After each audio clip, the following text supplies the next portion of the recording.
Première étape, balisage de la zone de travail. Ici, ça interdit toute locomotive de manœuvre de venir accoupler l'engin et de le déplacer.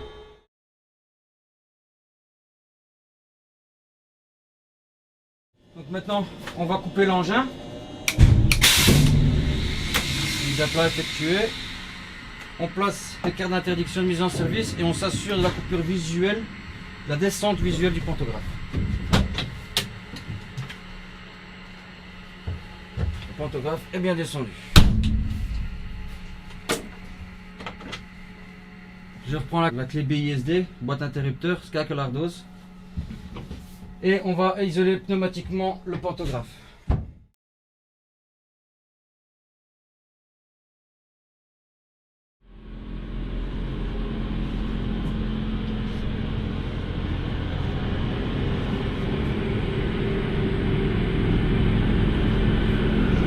Donc maintenant, on va isoler le pantographe pneumatiquement par le biais du robinet 3 voies, ce qui permet de libérer la clé du robinet 3 voies pour aller mettre à la masse.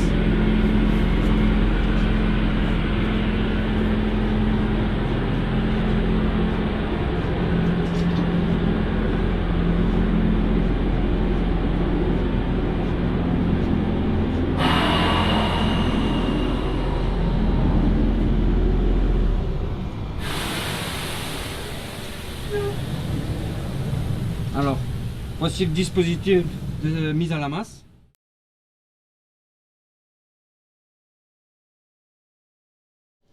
Donc, ici, le dispositif de mise à la terre. Comment est-ce que ça fonctionne? Je place la clé du robinet 3 voies dessus. Je tourne la clé. Je vois que la lampe est verte, donc je suis en mesure de poursuivre la procédure. Je verrouille la clé sur le dispositif. Je libère celle-ci. Je place la clé ici dans le dispositif. Je la tourne. Je mets le sectionneur à la terre. Ici, c'est pour l'alimentation en haute tension des voitures. Je place celui-ci également à la terre. Je mets hors service. Je peux libérer la clé chauffage train. Le chauffage train est à la masse. Je peux libérer la clé haute tension.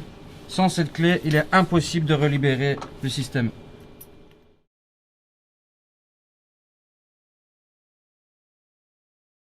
Donc maintenant, la clé permettant l'ouverture des cabines haute tension étant libérée du dispositif de mise à la masse, je peux ouvrir la porte et avoir accès à la cabine du disjoncteur principal. À présent, je dois m'assurer qu'aucune charge résiduelle n'est encore présente sur l'engin. Et c'est à l'aide de cette probe de décharge que je vais effectuer ça.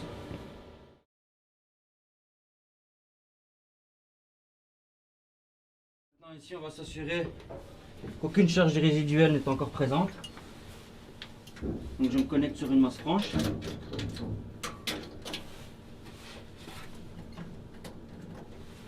Et d'abord, avec la résistance, je vais venir toucher les parties haute tension pour vérifier qu'aucune charge résiduelle n'est encore présente.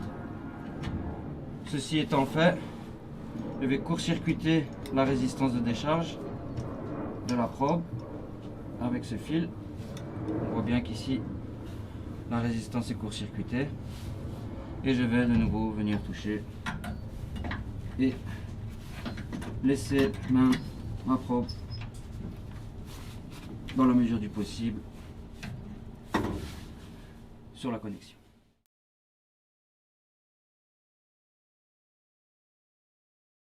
Donc voilà, ici on a le disjoncteur principal de la locomotive. Grosso modo, comment ça fonctionne? On a ici l'alimentation provenant du pantographe qui va rentrer au contact principal. Ici, on a le contact principal. On a un piston ici, des ressorts là et la bobine de maintien ici. Quand on va venir admettre de l'air dans le piston va venir pousser le bras mobile contre la bobine de maintien. Ici, on voit l'entrefer.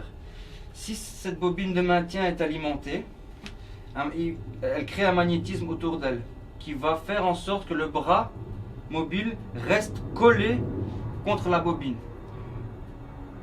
Par la suite, quand l'air sera échappé du piston, le bras va tourner et venir fermer le contact principal. Donc maintenant on va voir ça en animation. Voilà, ici on a le bras qui est venu contre la bobine de maintien. L'air est admis dans le piston, les ressorts sont tendus. Et maintenant, l'air du piston s'est échappé. La bobine de maintien étant alimentée, le bras est resté collé contre la bobine. Une fois l'air du piston échappé, le bras a une légère rotation et vient fermer le contact principal.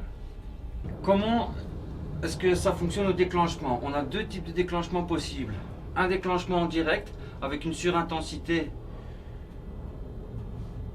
qui passerait ici par le bras du dur, par le contact principal. Cette surintensité va créer un champ magnétique. À partir d'une certaine valeur, ce champ magnétique va annuler le champ magnétique de la bobine. Ce qui va faire que l'attraction magnétique ne s'effectuera plus et le bras sera tiré en arrière par les ressorts. Ça, c'est en déclenchement direct. En déclenchement indirect, si un relais de défaut signale un problème, il va interrompre l'alimentation de la bobine de maintien. Si l'alimentation de la bobine de maintien est interrompue, le champ est annulé, le bras n'est plus retenu et donc le ressort retire le bras pour ouvrir le disjoncteur. C'est ce qu'on va voir maintenant. Comme vous voyez, c'est assez violent.